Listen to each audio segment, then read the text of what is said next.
Welcome to Whiskey and Wonder. All right, everybody. Settle down. Settle down. Hi, guys. We're back again for another week. As you can tell by that lovely round of applause that, we give ourselves every week. We're Whiskey and Wonder. I'm Tyler. And I'm Megan. You saw that pop up on the screen if you are on YouTube. If not, now you know. Yes. Go ahead. Well, I was going to say this is a podcast where every week Tyler and I get together, we review a whiskey, and we teach the other something that has made us wonder. Yeah, so we're back another week here, ready to go. Mm-hmm. So we'll just dive right in on that note, I guess. And sorry if I seem a little distracted at certain points today. I'm messing with some stuff behind the scenes. So announcements. We have we mentioned the Infinity bottles a couple weeks ago. I think we're gonna probably start with just bourbon and scotch. So we'll have a bottle for each because they probably in our experience trying a couple of mixtures, they don't mix that well. So so we're gonna try to mix scotches and bourbons in their individual Infinity bottles. We are going to let our patrons on Patreon vote. We'll put up a poll there. So you can head over there and subscribe for $5 a month, and that'll get you access to the episodes early on Mondays, as well as the ability to vote, and it'll get you access to Megan's blog. Whenever she decides to make posts and whatnot. I'm not. That came out like I'm throwing shade. I'm not throwing shade. That it's her blog. She can. It felt kind of shady. Sorry, she runs it however she sees fit. I didn't mean that to come out as if I'm throwing shade. If you want, go to whiskeyandwonder.com and check out the store where we have glasses with the logos. If you would like to have that to drink your whiskey out of, or to drink your other liquids. I have buttons for this on YouTube. Oops. Yeah, there we go. So the social media stuff is popping up on YouTube.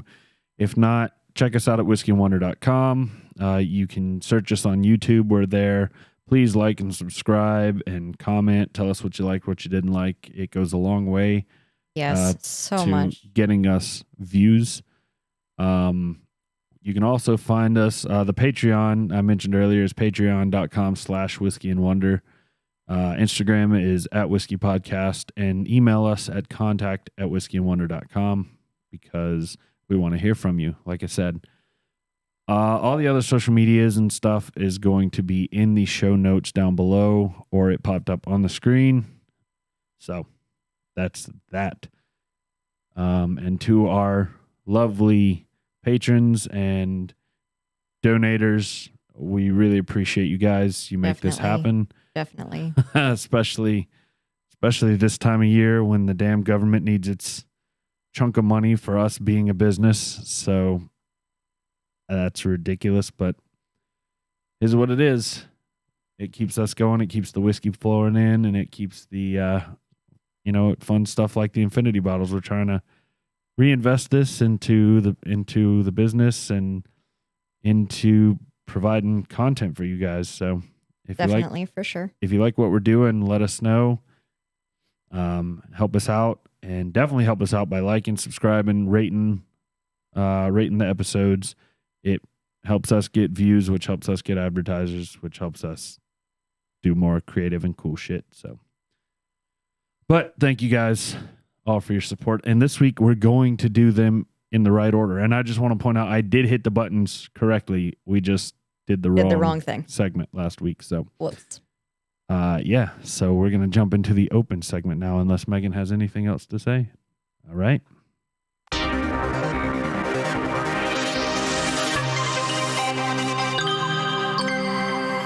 The open segment. All right. Well, Megan, Tyler, how's your week been?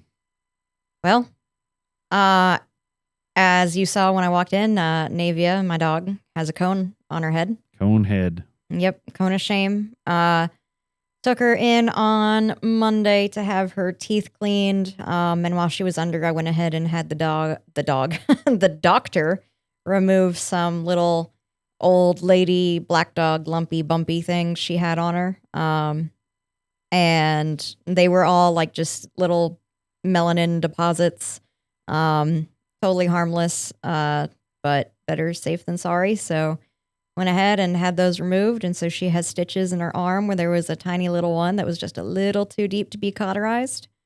And she has been mad at me all week because of it and has wanted every person she knows to take the cone off. So she like goes up to him and looks as sad as she can.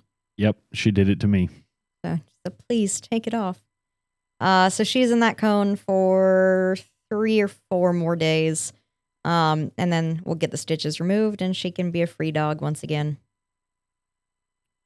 But that's probably the most eventful thing. No, it's not. I am dumb person. So that's not the most eventful thing of my week, guys. I don't know if I've mentioned on the podcast before or not, but Houston and I have been desperately, miserably searching for a house since about September. And this market is literal insanity. Like houses we want to look at are literally getting bought sight unseen with cash over asking price. By all these investors and corporations that are buying them to then turn around and rent them out. And it's so upsetting and it's criminal. And I hope they do something to make it so corporations cannot do this anymore because that's been our luck. Until this week, we looked down a path we hadn't really thought of before. And we think we have a plan in place. We now are just looking for a lot of land and we're just going to build. And we met up with a specific builder and got like an estimated price and everything. So it's going to be in our price range and a lot better quality than what we would get trying to buy a house on this market. So we just need to find a little like lot of land in a residential area and then we have our construction process ready to get started. So well, congratulations. I hope it goes as smoothly as it can. I know right now there's been little hiccups with supply chains and whatnot, so keep that in mind when you planning your timetables and whatnot. But yeah, congratulations to you guys. I hope it works out. Thank you. As quickly and smoothly as possible, for sure. Thank you. I know you guys have been hunting for a long time there, and it seemed like you kind of gave up, but just because of the way the market was and just the situation, and I get that completely. It's an overwhelming market right now. I'd be lying if I said I just bought my house in 2020, right after the pandemic started, and I'm already like, I might want to sell this thing and make this money. Yeah, I'm sure this is what it's probably several. My house has easily gone up anywhere from $50,000 to $100,000 in 2 years. Jesus. Yeah, and that doesn't count the improvements I've made to it. Wow. Yeah, that's just purely, you get the letters in the mail and they say, we'll buy your house cash. All you got to do is take a couple pictures and we'll give you within this range. I'm sure there's some disclaimer on there. Yeah. But yeah, so I've thought awfully hard about selling this place, but I mean, what am I going to do? Put that money, piss it away right back into an apartment? Yeah. No thanks. Yeah. So, so is that how you want to end your? I mean, yeah, that's definitely the biggest news of the week. So send us good luck and good vibes and prayers or whatever deity you speak to. Talk to them for us.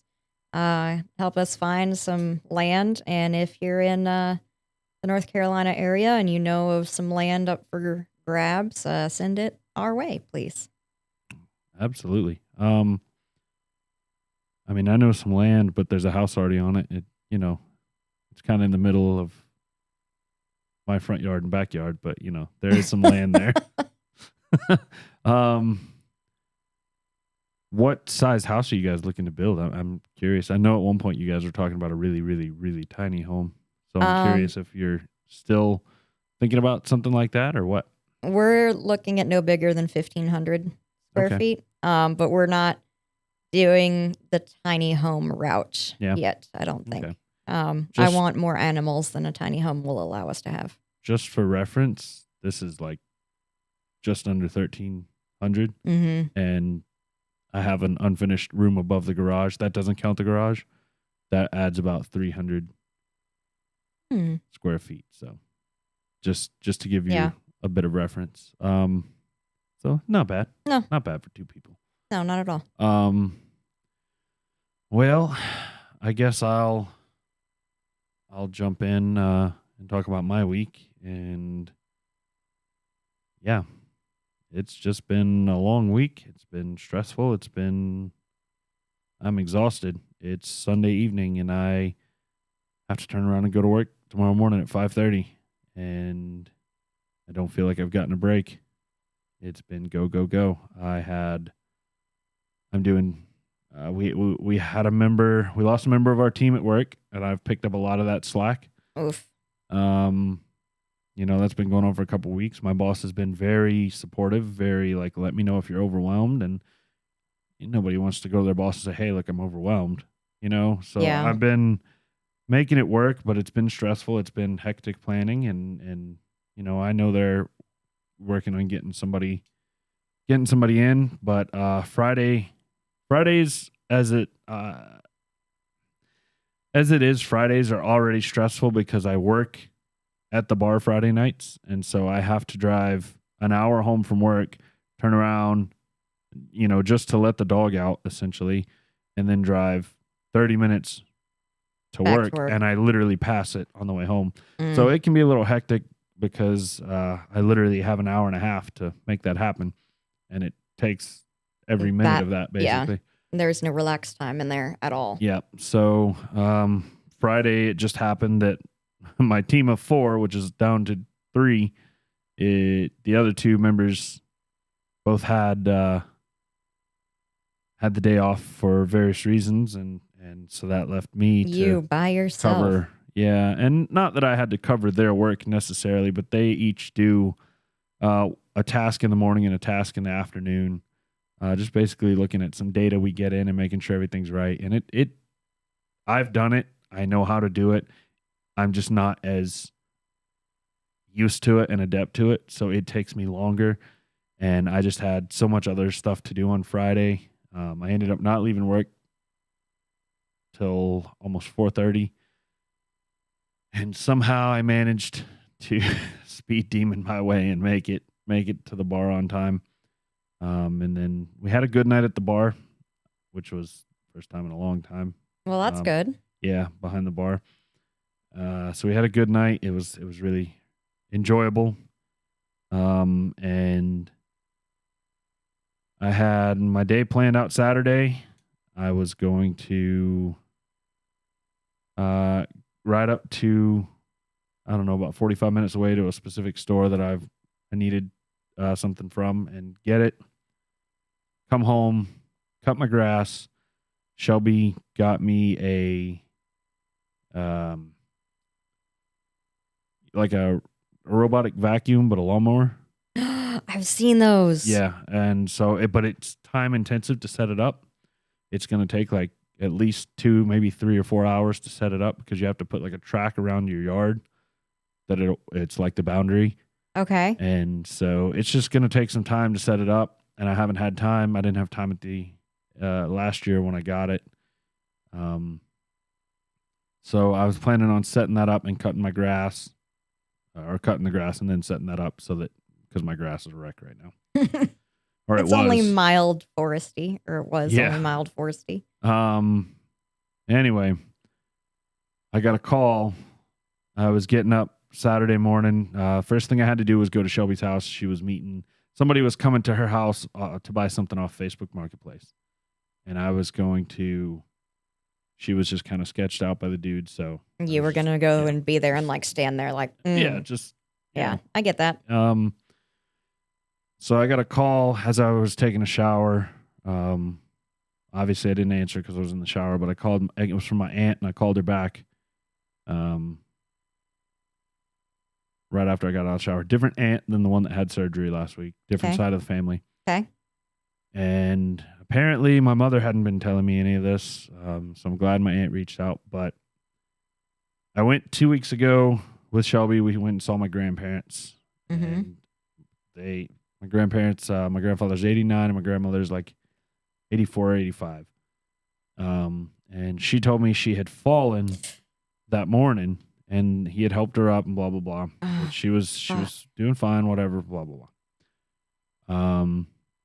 Well, my aunt called me and told me that she fell. I knew that.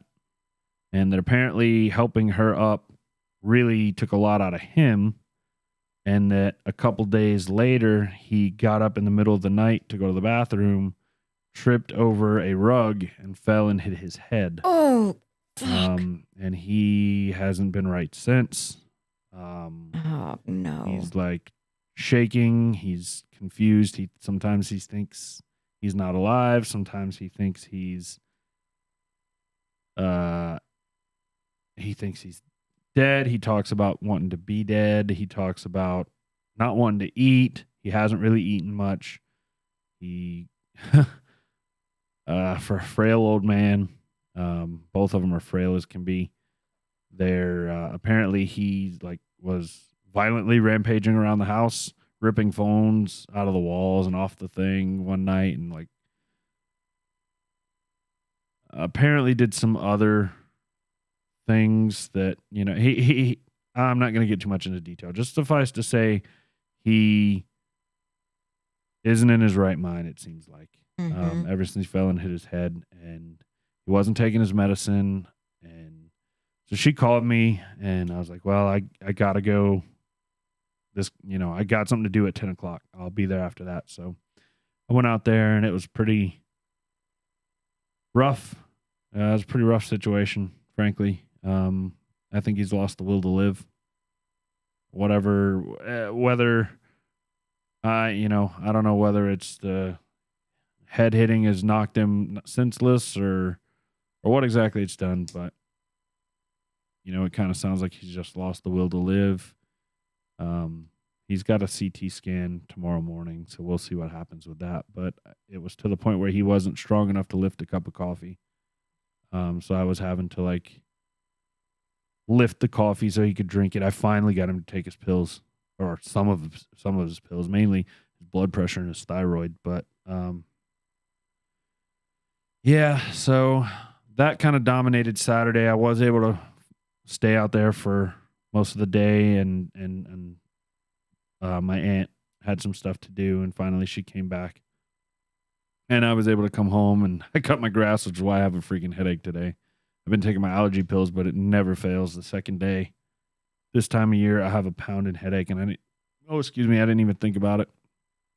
So I did that. Had some friends come over that are traveling to Europe. They were needing to borrow a suitcase, and they borrowed one of mine and one of Shelby's suitcases, and we all went and got dinner, which was really fun and really nice. It was good to catch up. And then, yeah, I just ran around and did a bunch of tax stuff last week for myself and for the business, and that was hectic. Apparently we missed a date that the IRS never freaking told us about, you bastards. Yeah, so today we hung out at the bar. Shelby did a candle making class, and I caught up with a friend that I see occasionally when I'm at work, when I'm on a specific job site. And yeah, we went to lunch with a different set of friends and watched the race. Today was my little bit of relaxing, but I didn't even get to relax because my head's been pounding. So it's a whirlwind right now. I am so sorry. I'm really sorry about your grandfather. That's Yeah. very scary. Well, I appreciate that. It's not yeah, maybe I don't want to sound insensitive like I don't want my grandfather to go, but I understand everybody has their time and it's just it's really strange to see who he was 2 weeks ago and to see who he was yesterday Yeah. because it was 2 weeks to the day. I mean, head trauma is no joke. Yep. So Hopefully even the if you hit your doctors- head and you think it's nothing, it might be worth going to the doctors. I mean, that's how Bob Saget went. Yeah, I don't know what they ever found on him, but I know it was. I think from last I remember, I believe they confirmed it was like a concussion. Like he hit his head and went to sleep, didn't wake up. There were no drugs in his system or Damn, that's scary. yeah. So I knew a kid. He was when I went from middle school to high school, we moved, and so I knew nobody at my high school when I started in 9th grade, and he was the first kid that I became friends with. He actually ended up dying three nights, not even 3 nights, maybe it was 2 nights after graduation, because he had a brain aneurysm in his sleep. fucking hell. Yep. So it was yeah. I don't know. Anyway, that got real morbid. Yikes, I want to end on something good potentially. And I'm not going to get into details and make it super long or anything, but I got a call this week from my lawyer, and I can't say too much, but I'm just going to say that the ball is rolling. Okay, nice. In that situation, and I can say more off air, but I'm not going to say anything else on it. Okay, well, that is good news. So, yep. So we'll see. All right, good. Well, eventful, crazy weeks. Yes. Please. Hopefully this upcoming week is nice and smooth sailing. Yeah, I still got to mow the backyard. I didn't get to that, and then I got to set that thing up. But the time's changed. I got more daylight, so maybe I can work on that one evening. But anyway, that's enough of my belly aching. We're here to do a show for you. Yes. So let's move it on. Opening the bottle. All right. This week we are drinking a very nifty whiskey. This is a Jack Daniel's Single Barrel Select. It is the Single Barrel Select, but if you can see, if you're on YouTube here, you see it's got this cool little like dog tag on the top there. And it says the North Carolina Bourbon Society and has their logo on there. I was out actually. I just realized this. I picked this up. Oh, no, I didn't pick it up the day we saw my grandparents 2 weeks ago. I picked it up the day we dropped our taxes off out there. Anyway, there's a ABC store out there, and it's the middle of nowhere. Yeah, I was going to say bumfuck Egypt, but I figured I might could find something kind of nice out there that I can't find in Charlotte with all the hunters. And lo and behold, I wouldn't particularly say this is what I had in mind when I walked in there, but they didn't have what I was looking for, and I saw this and said, "This is I've heard it's really good." And a Bourbon Society selected this bottle, so how bad can that be too? So MSRP on it was like $50, so not too bad. So nifty. And it's got a lovely color to it, by the way. It does. I actually posted a picture of this on my Instagram, which is whiskey.tyler. We'll have to repost to the podcast Instagram. Yes. For all you guys to check out as well if you don't follow Tyler. Yes. So we have done a Jack Daniel's before on our 4th of July special last year.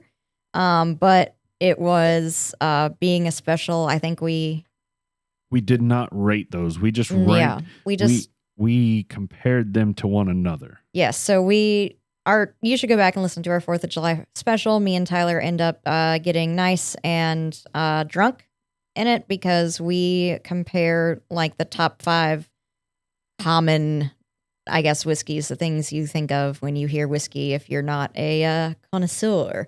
So we did Jack, Crown, Jim Beam, Evan Williams, and Makers, I believe. something like that. Yeah, I don't remember what the 5th one was.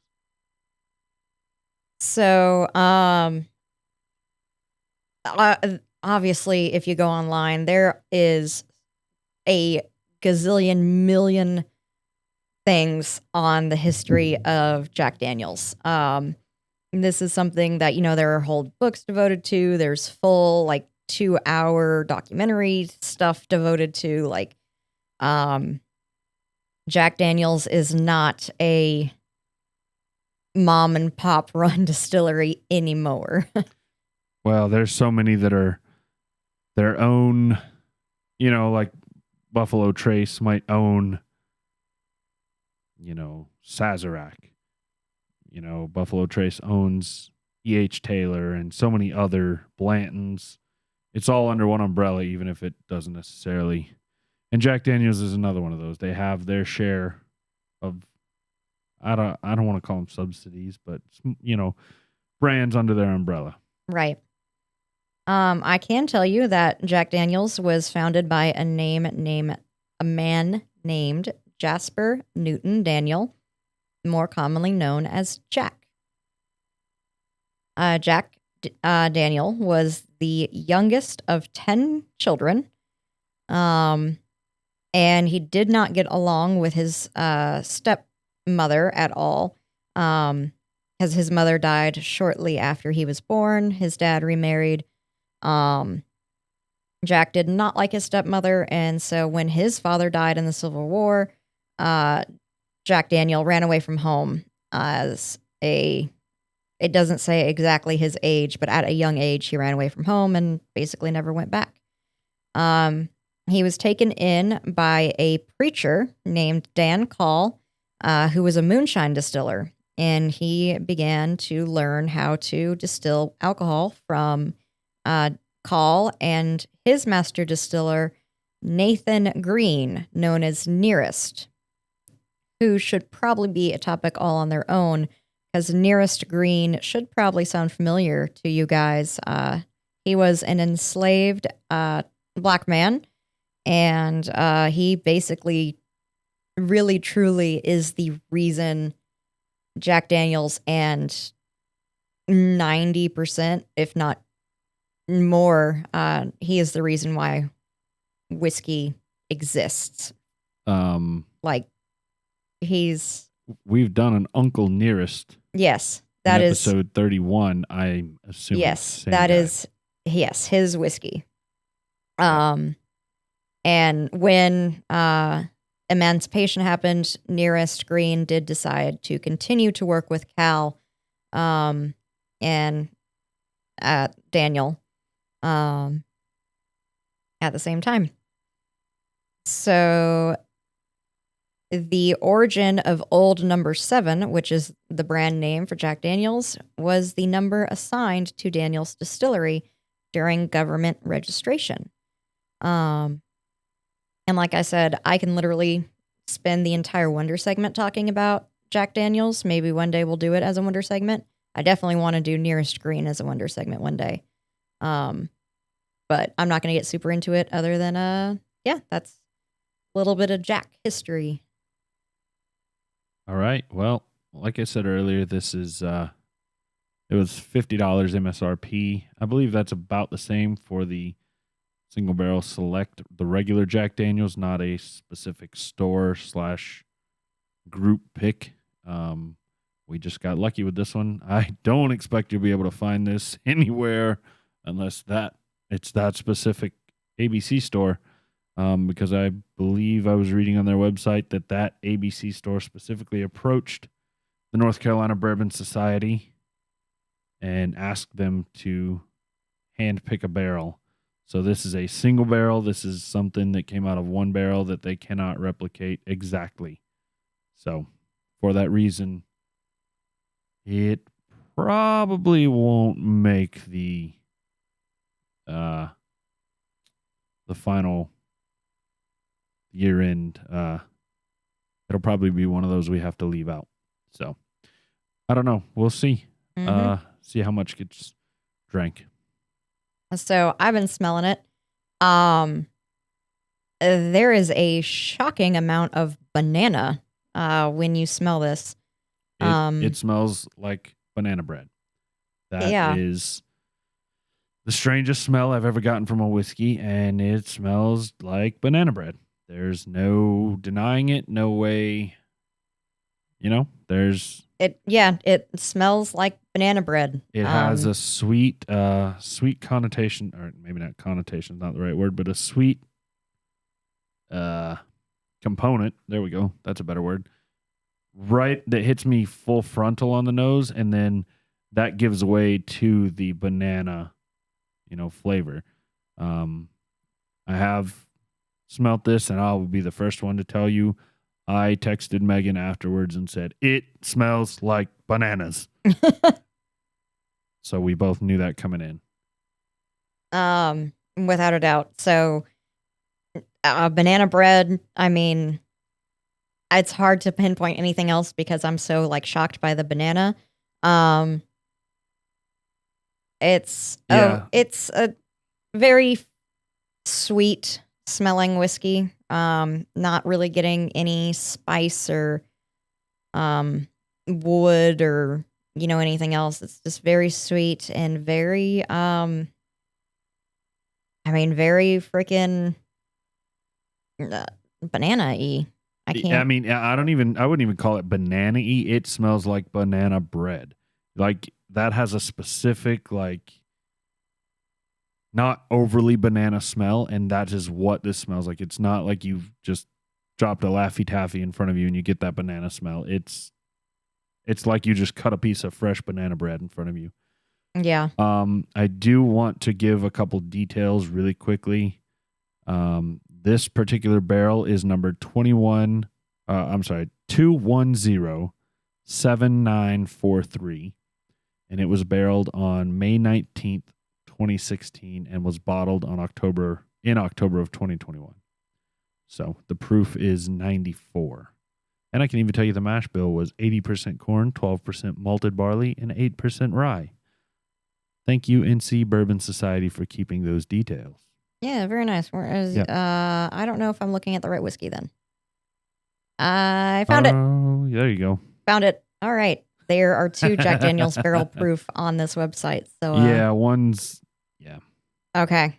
They have their if you go on the North Carolina Bourbon Society's website, they have their picks that they've done for various places by year, and this was done in obviously 2021. And they've already started their 2022 picks, so I'll have to keep my eye out for sure and look for those. Look for those bottles. I have not tasted it yet, but we haven't even given. Okay, so of course I haven't tasted it yet because I haven't told you what we're supposed to be smelling. Well, according to the North Carolina Bourbon Society, we should be smelling banana bread, caramel, and light oak. So, I mean, we're definitely getting the banana bread. Yes, and I, like I said, there was a sweet, I guess caramel. I kind of chalked it more up to vanilla, but it, is. They say it's caramel. I say vanilla. Pretty similar. Whoa. So the finish is what I want to talk about first, because the finish literally leaves the taste of banana candy. It's the same taste in my mouth I get after I've had a banana Laffy Taffy or a Runts banana or artificial candy flavored banana is what that aftertaste is. And it's very jarring, I guess. Not unwelcome, but Not what you expect Not from a whiskey. not what you think you're gonna get when you get a whiskey. So, wow, I'm gonna have to take another sip to experience more than just that finish. But that finish just, blew my mind. Just fucking So banana. on the first sip, while Megan takes another one, I definitely noticed a pepper, a spice in there. It was not like a wintergreen or a mint spice. It was like a peppery spice. And it is in the mid range and dies down, but it kind of is like a quick up, and then it dives, but then it slowly levels off and it lingers for a little while. So I do note that there's a mild spice to it that does hang around. Yeah, I agree with everything Tyler just said. Definitely a peppery, but not quite a black pepper. It's softer than a black pepper. But I On a second tasting, keep in mind this is only what I say 94 proof. On a second sip, it was not nearly as peppery, and that's what you come to expect when you drink, and you get used to it. You should be good. I don't think that came through. Okay. She I just punched the mic. Yep. Like full on punched the bitch. Yeah, I think I get a little bit of like an earthy flavor of some sort on the. I get it honestly after. I would call the finish on this very long. Yes, lingering. I would even say the finish can be broken into two halves. The front half of the finish is that banana flavor, and you'll still taste it in your mouth. That lasts for the first 10, 15 seconds, and then the next 45 seconds are dominated by an earthy finish, kind of woody. I even at the 45-second mark, I get the banana. I can't get rid of the banana. Okay. It's not hanging around that much for me. It doesn't become like at first it is like the forefront, like slap of your face, but it always is there. So it calms down, and I can taste the banana riding as you get more of the other flavors coming through at the finish. You're saying oaky or woody. I don't know if I agree with that. I'm getting more not quite a wood. I don't know if it's more of like a grain, like a wheat or something I'm getting, but I'm not quite getting wood. Okay. I definitely think it's an earthy flavor. And it's not a leathery. I would describe it more woody. So. Yeah, not leathery, but what's between leather and wood? Softer wood. I don't know. I guess that's what I'm getting then. I'm getting softer wood. Soft wood, not hardwood. I forgot to mention before the finish, as the liquid is actually in your mouth, you have that initial pepper, and then it is very, very, very sweet. Sweet like just caramel, like just ice cream syrup caramel, and a little bit of banana. But the banana, in my opinion, really comes out there at the finish. Okay. Well, we are supposed to be tasting Sweet Werther's candies, which are the caramel candies, right? The hard caramel candies. No, I thought they were butterscotch. Are they butterscotch? Yeah, they're butterscotch. I ate a bunch of those yesterday at my grandparents' house. It's always grandparents always have Werther's candies. Oh, they do. I owe them so many because I was nervous and you eat when you're nervous. Chowing them down like I was sucking them down like they were water and I was in a desert. I feel you, man. I feel you. So Sweet Werther's candies and dried banana. The finish is oak, banana, and white pepper, according to this. So Yeah, I mean, I'm excited to sip on this as time goes. I didn't get a water because I'm a dumb person, so I don't have any water for later, but you'll Ooh, I have thought you to. got up and went and got a water. Yeah, I literally stood up, walked out into the hallway, forgot what I was doing, and came back. Well, So- it happens to the best of us. And it wasn't until I saw your water as we were recording, I was like, oh, that's why I left.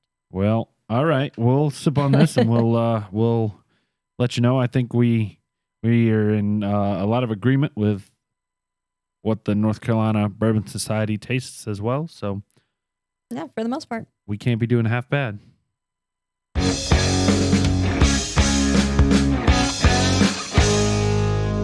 It's time for the Wonder segment. All right, my friends, it is my week. And this week, buckle up, friends, because we are going to learn about something the United States Armed Forces call broken arrows. But these aren't archery projectiles that have cracked and split. No, this is something so much worse. The military has several code words they use when referring to a nuclear incident. Each term denotes the severity of the incident to make communication more streamlined. Though we aren't going to get into the specifics of all the terms today, I want to briefly mention them. So first, there's bent spear, which refers to an incident where there was a breach in either security or handling of a nuclear weapon. For example, at one point, the United States Air Force left 6 nukes on a B-52 bomber on the ramp just for 9 hours undetected. They forgot them on the plane. Safe. Whoopsies. An empty quiver is more concerning because it involves the theft, seizure, or loss of a nuclear weapon. A dull sword is a minor incident that involves nuclear weapons or systems that affect their ability to be deployed. A fated giant, which involves nuclear reactors or other radiological incidents that don't involve nuclear weapons. A nuke flash, which is a giant issue. Nuke flashes are the incidents that could lead to nuclear war and total annihilation. And finally, a broken arrow, which is a nuclear incident that won't cause a war. These can be accidental detonations or explosions, the burning of a nuclear weapon, losing a nuclear weapon in transit, some sort of radioactive contamination, or a real or implied public hazard. And that brings us to our Wonder segment today. Since 1950, there have been 32 recorded broken arrows. At least 6 of them have been the loss of nuclear weapons. And those are the ones that have been declassified, for the most part. We'll get to one that still is very much classified about it still. I think I know about 2 of these, so I'm interested. Okay. So on February 13th of 1950, less than 5 years after the first ever nuclear bomb detonation, the U.S. lost a nuclear weapon for the first time. A B-36 bomber was flying from Alaska to Texas in a mock nuclear strike against the Soviet Union. Midway through the flight, the engine began experiencing trouble. The plane stuttered so hard that the crew decided landing would be an impossible task, so they jettisoned the craft somewhere over the Pacific. Luckily, in a way, the mock-up bomb was only filled with TNT and uranium and no plutonium, so a nuclear explosion would be impossible, but still the uranium has never been recovered.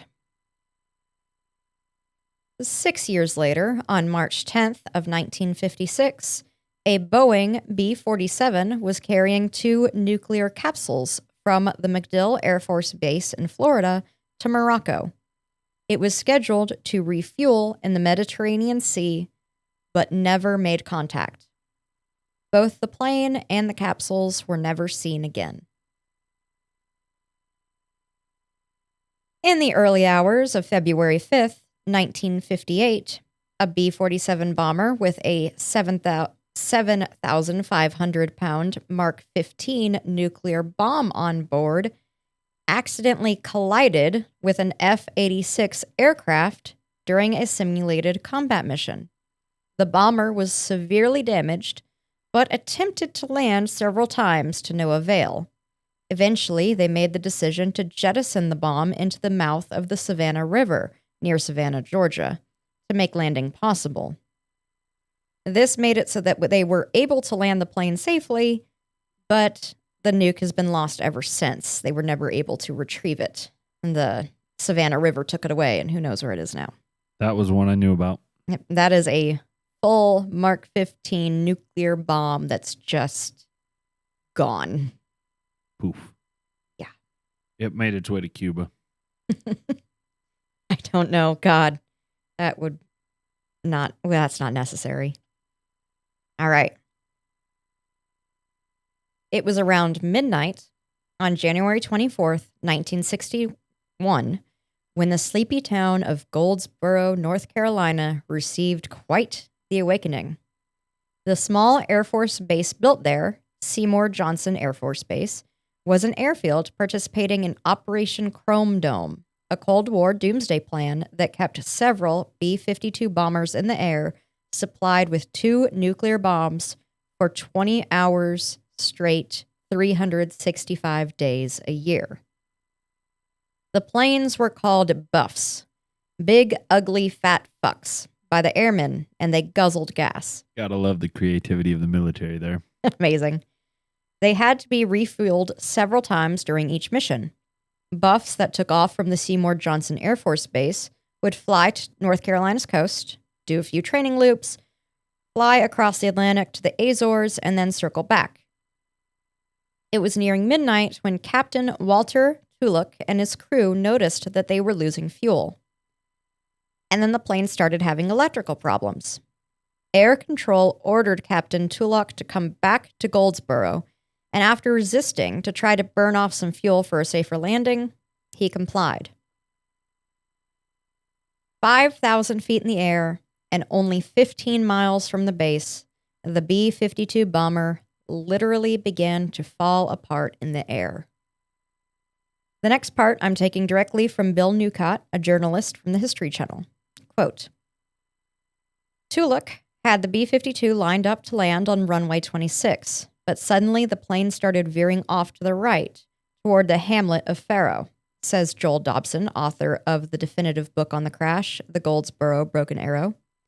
Then it started rolling over and tearing apart. A few weeks before, the Air Force and the plane builder, Boeing, had realized that a recent modification fitting the B-52 wings with fuel bladders could cause the wings to tear off. Tulloch's plane was scheduled for a refit to resolve the problem, but it would come too late. He knew his plane was doomed, so he hit the bail out alarm. Of the 8 airmen aboard the B-52, 6 sat in ejection seats. Adam Maddox, the third pilot, was assigned a regular jump seat in the cockpit. The youngest man on board, 27-year-old Maddox, was also an Air Force rarity, an African-American jet fighter pilot, reassigned to B-52 duty as Operation Chrome Dome got into full swing. At this moment, it looked like the chance assignment would be his death warrant. Basically, Maddox was a dead man, Dobson says. His only chance was to somehow pull himself through a cockpit window after the 2 other pilots had ejected. He was a very religious man, Dobson says.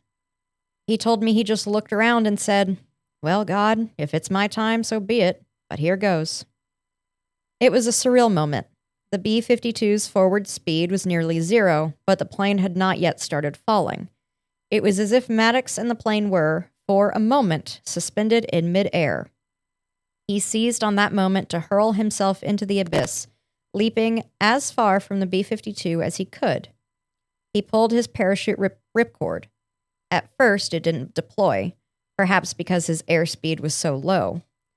But as he began falling in earnest, the welcome sight of an air-filled canopy billowed in the night sky above him. Maddox prayed, "Thank you, God," says Dobson. Then the plane exploded in midair and collapsed his chute. Now, Da-da-da-da-da-da. What in the hell just happened? 2 hours later. You've been waiting for an excuse to use that one. There you go. You're welcome. Well, I've been thinking of reasons to use it. Like, pausing so that someone can get some water. Oh, I don't have any water. Hee-haw, hee-haw. Fucking hell. This mouse wheel is like so sensitive. You touch it just a little and it goes. Phew. I feel like you can adjust that in the settings. I don't know. I might be able to. Now, Maddox was just another piece of falling debris from the disintegrating B-52. Somehow, a stream of air slipped into the fluttering chute and it reinflated. Maddox was once more floating towards the earth. Looking up at that gently bobbing chute, Maddox again whispered, "Thank you, God." Then he looked down. He was heading straight for the burning wreckage of the B-52. "Well, Lord," he said out loud, "if this is the way it's going to end, so be it." Here I come. Then a gust of wind, or perhaps an updraft from the flames below, nudged him to the south. He landed, unhurt, away from the main crash site. After one last murmur of thanks, Maddox headed for a nearby farmhouse and hitched a ride back to the Air Force Base. Standing at the front gate in a tattered flight suit, still holding his bundled parachute in his arms, Maddox told the guards he had just bailed from a crashing B-52. Faced with a disheveled African-American man cradling a parachute and telling a cockamamie story like that, the sentries did exactly what you might expect a pair of guards in 1961 rural North Carolina to do. They arrested Maddox for stealing a parachute. Of the 8 airmen aboard the B-52, 5 ejected, 1 whom didn't survive the landing, 1 failed to eject, and another, in a jump seat similar to Maddox, died in the crash. To this day, Adam Columbus Maddox, who died in 2018, remains the only aviator to bail out of a B-52 cockpit without an ejector seat and survive. Wow. But what exactly happened to the 2 nukes on board the Buff? Well, the first one actually deployed its parachute and safely landed, tangled in a tree, and it was able to be retrieved. The second wasn't so lucky. It plunged into the earth at nearly the speed of sound, shattering and spreading debris for hundreds of feet in every direction. The government was able to retrieve the bomb, buried 180 feet into the ground. Disaster was avoided, thanks to the bomb's multiple safety features. But still to this day, remnants of the bomb are scattered all over the farmland in Goldsboro, and government permission is required before doing any digging. Fun little fact. I don't know if you're about to move on from Goldsboro or not, but for one of my previous jobs, there was a industrial facility there that we provided consulting services for. I'll just say it that way. And regularly, while we were around this industrial facility, we would see fighter jets flying over and doing their training missions and whatnot. And so I actually had heard that story before. All right. Well, very cool. So we've gone over the 2 right? Yes, I knew the Savannah and the Goldsboro. Okay. So I have 2 more to talk about. One I'm going to get fairly in-depth into if we have enough time. How are we looking on time? We're at 54 minutes. Okay, we got some time. Cool. On December 5th, 1965, a Skyhawk aircraft carrying a nuclear weapon rolled off the back of an aircraft carrier, the USS Ticonderoga. The pilot, plane, and bomb were never found. And it wasn't until 1989 that the U.S. government admitted to Japan that one of their nuclear weapons is floating around at the bottom of the sea, just 80 miles away from a Japanese island. Needless to say, Japan was pretty fucking pissed. Yeah, I get that. I also can't imagine how terrifying it would be being the pilot sitting in your airplane as it just goes and it starts going. Like, I don't know if how I don't know what in the hell happened to the pilot. Ejectocito, cuz. Shoot that thing up. At some point in spring of 1968, the U.S. military lost some kind of nuclear weapon. The Pentagon still keeps information about the incident tightly under wraps. However, some have speculated that the incident refers to the nuclear-powered Scorpion submarine. In May 1968, the attack submarine went missing, along with its 99-strong crew in the Atlantic Ocean after being sent on a secret mission to spy on the Soviet Navy. This, however, remains conjecture. In October 1967, the USS Scorpion began refresher training and received a new commanding officer, 36-year-old Francis A. Slattery, from West Paris, Maine. Slattery graduated from the U.S. Naval Academy in 1954 and attended the Nuclear Power School in 1959. He was posted to nuclear submarines thereafter. The USS Scorpion was commissioned in July 1960. A new class of nuclear-powered submarines was developed to monitor Soviet submarines during the Cold War. They were smaller, quicker, and because they were nuclear-powered, they were capable of going further and on longer patrols. The Scorpion was 76 meters in length and capable of launching 90 torpedoes from 6 launch tubes.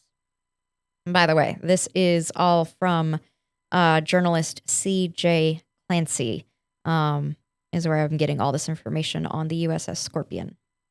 Brother to Tom Clancy. Not really. Might be. I mean, he might be, but I don't know. Don't take that seriously.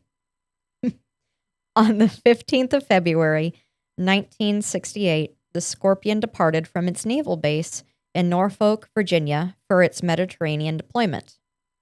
On the 16th of May, 1968, the Scorpion dropped 2 crew off at a naval station in Spain due to health concerns and a family emergency. Scorpion subsequently set off for the Atlantic to monitor Soviet naval activity in the vicinity of the Azores. Hold on. Did you just say subsequently? Yes. Yeah, that's what I thought. I was hoping we could just Yeah. squeak by that. Subsequently. Subsequently, listen.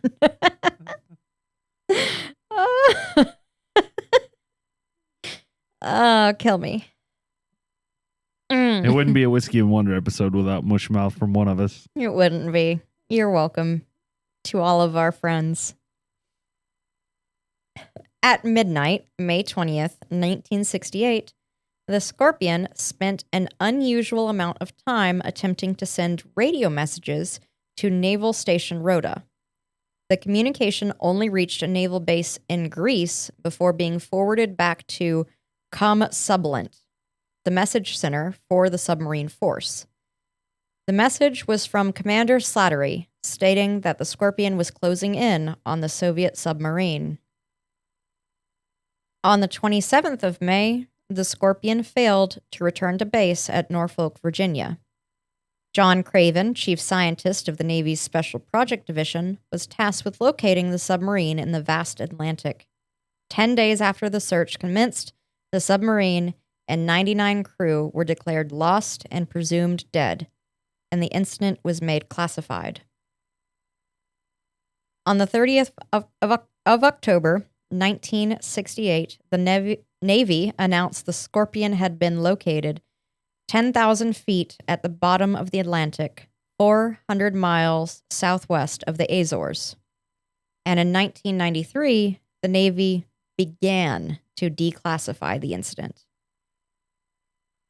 In the 1960s, the U.S. military began creating a massive network of underwater microphones across the world's oceans in order to monitor Soviet naval fleet activity at the cost of $17 billion.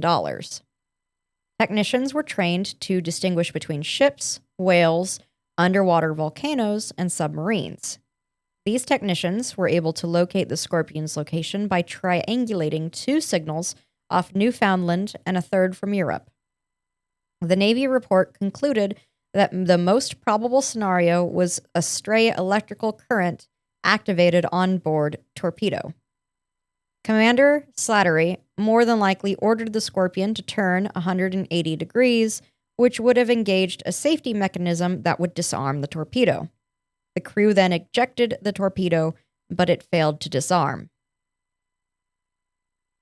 The torpedo began to search for a target, and invariably, the Scorpion, being the only vessel in the vicinity, became the target.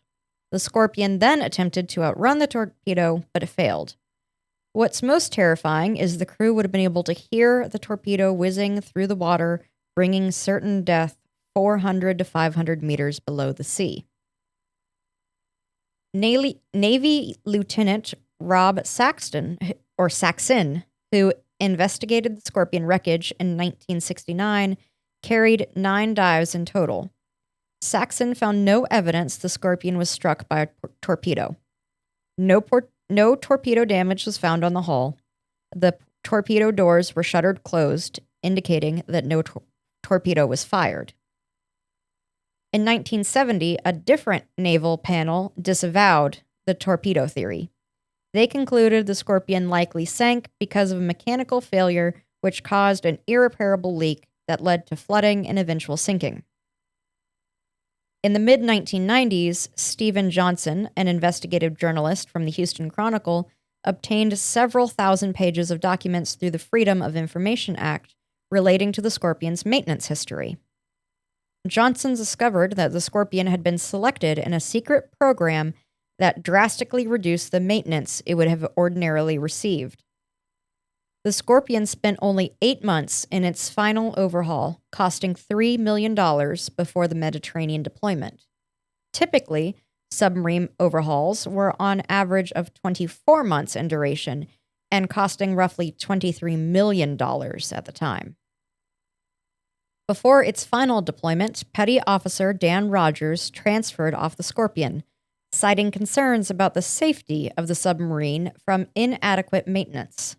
Stephen Johnson would discover more letters from the crew citing concerns about the condition of the Scorpion. After the incident was made declassified, more people began to come forward. An engineer at a torpedo testing lab contacted lead investigator John Craven about safety concerns regarding the Mark 37 torpedo prior to its introduction.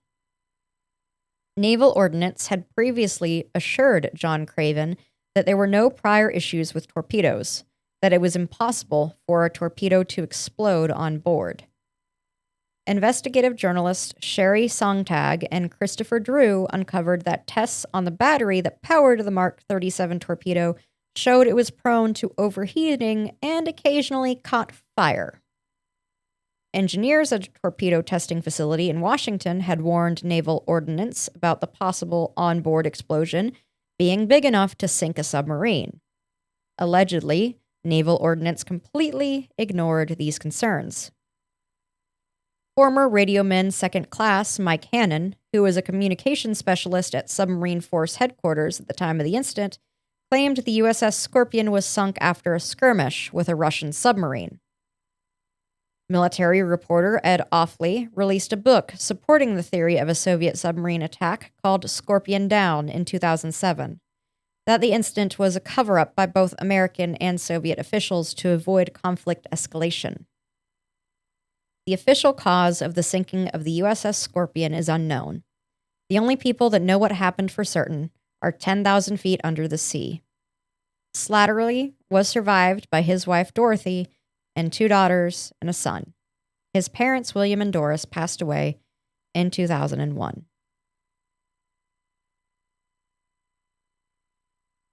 The Navy subsequently scrapped the cost-cutting maintenance program after the loss of the Scorpion and its crew.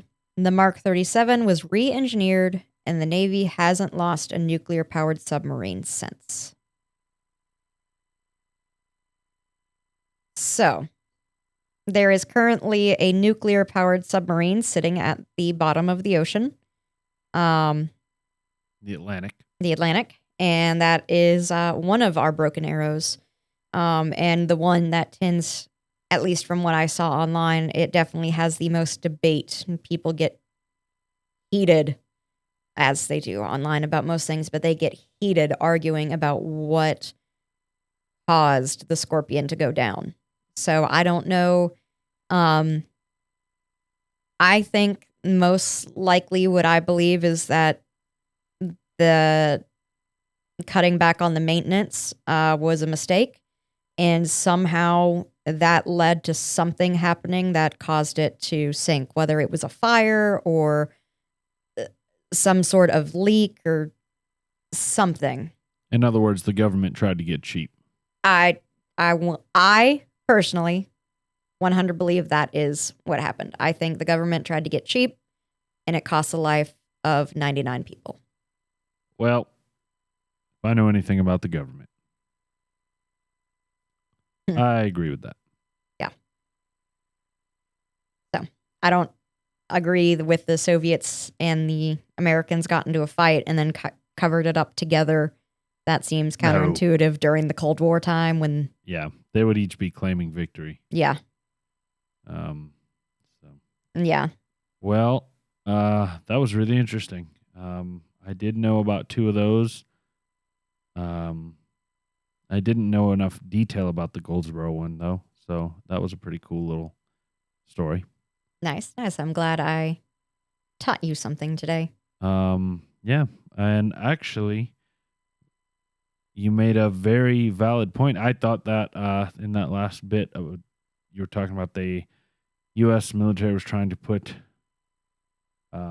microphones, essentially a network of microphones throughout the ocean. That was very interesting, and it kind of ties in with today's trivia nugget. So we're gonna move it on.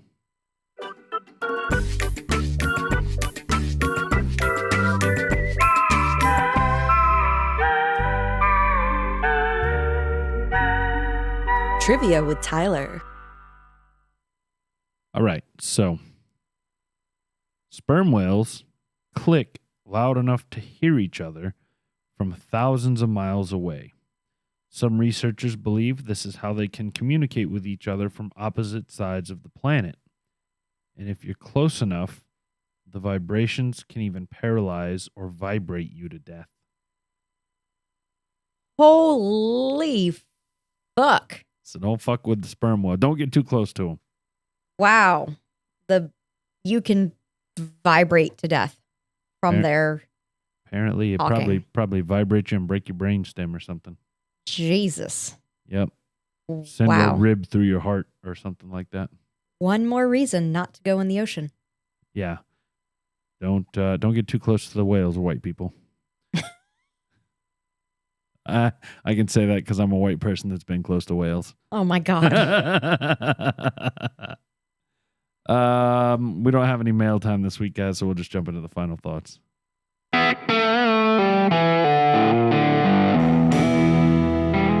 Final thoughts.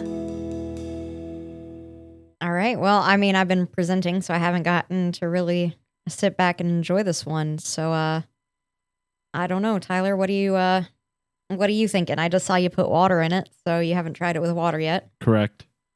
Here, I'm gonna let you use my water. Thank you. Appreciate. Now I get to drink water with Megan's fingers been in. Megan cooties. Yeah. You enjoyed them cooties. So give me a minute here. So let me there might be a little silence here. Let me sniff and drink this with some water. Okay, you go ahead. As you drink, I'll fill airtime, and then you can do maybe the same for me. Normally, we would talk off air about what we want today's episode to be called. And I don't know if we should call this broken arrows or lost nuclear bombs, or something totally different today. Or I don't know.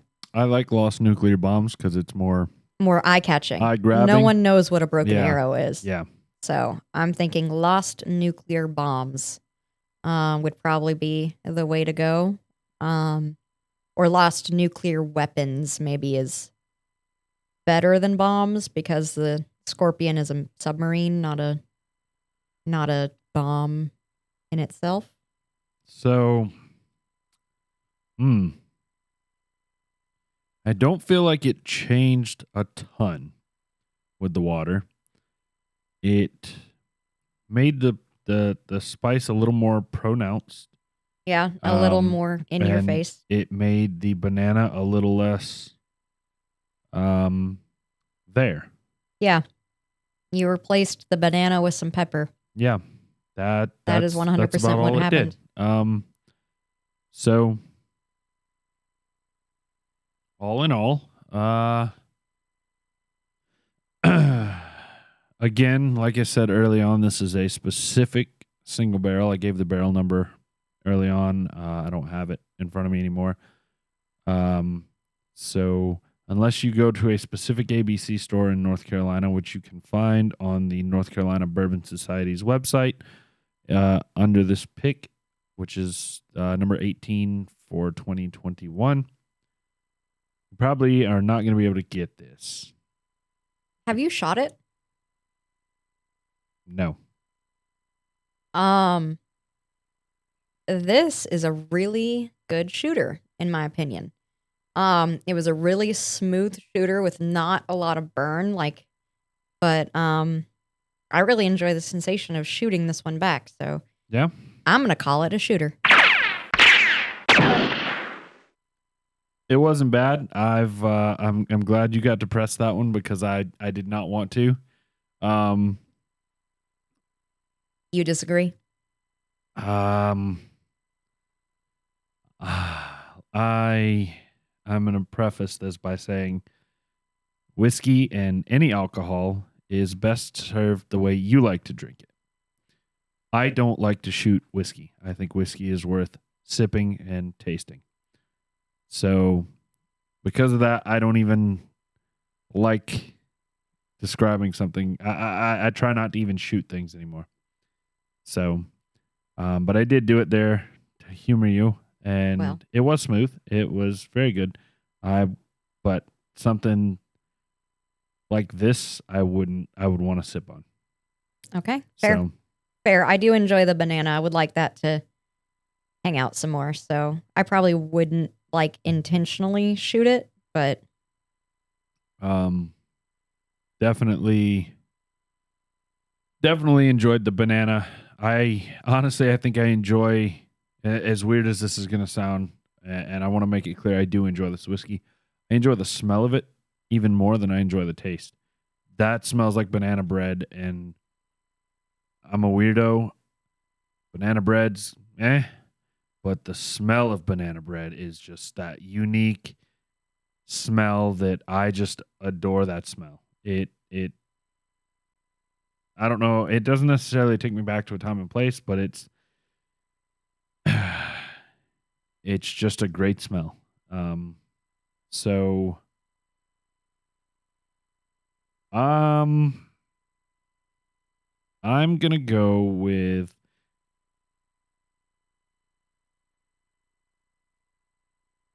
did what? Oh, you're gonna hit the button. Don't hit the button. I'm thinking. I'm debating in my head between a couple numbers here. She was about to hit me with that 2 hours later. I'm gonna go with an 8. okay.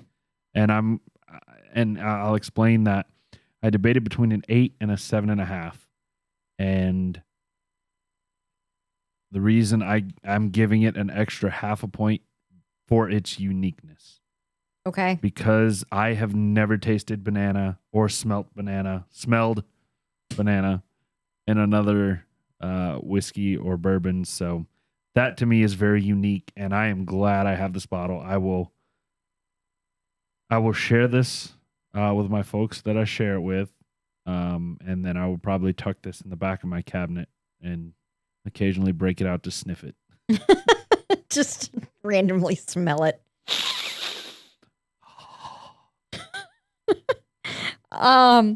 Well, I both love the smell and taste of banana bread. So if I had this whiskey, I would not simply take it out to smell it. I would drink it. Oh no, I'm definitely, it'll come out to drink. It's just going to be pretty.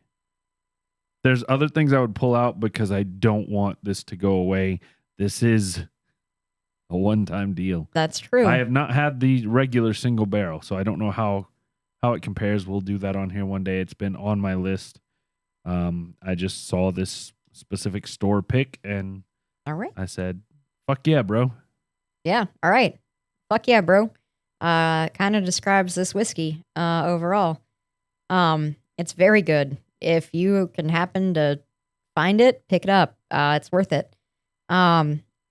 Definitely for the experience. And I imagine most Jack Daniel's single barrel select is going to taste pretty similar.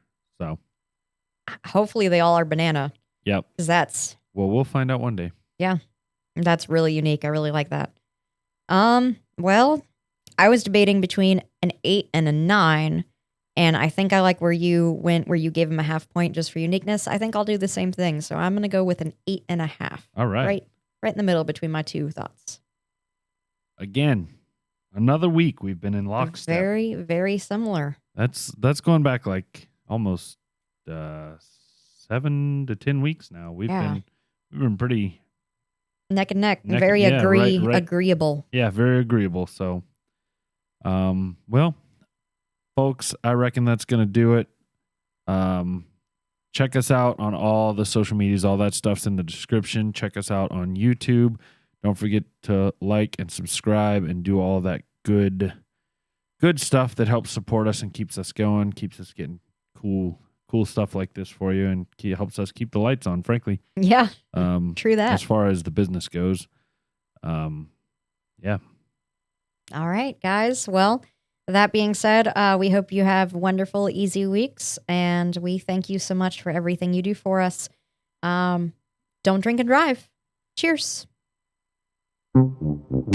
I'm leaving it because I hit the wrong button. You All right. startled me there. Let's. I was not expecting it to be that quick. Oh, sorry. Okay, No, let's you're try fine. this again. All right. Are you ready to press it this time? Yeah, I'm good. All right. Don't drink and drive. Cheers.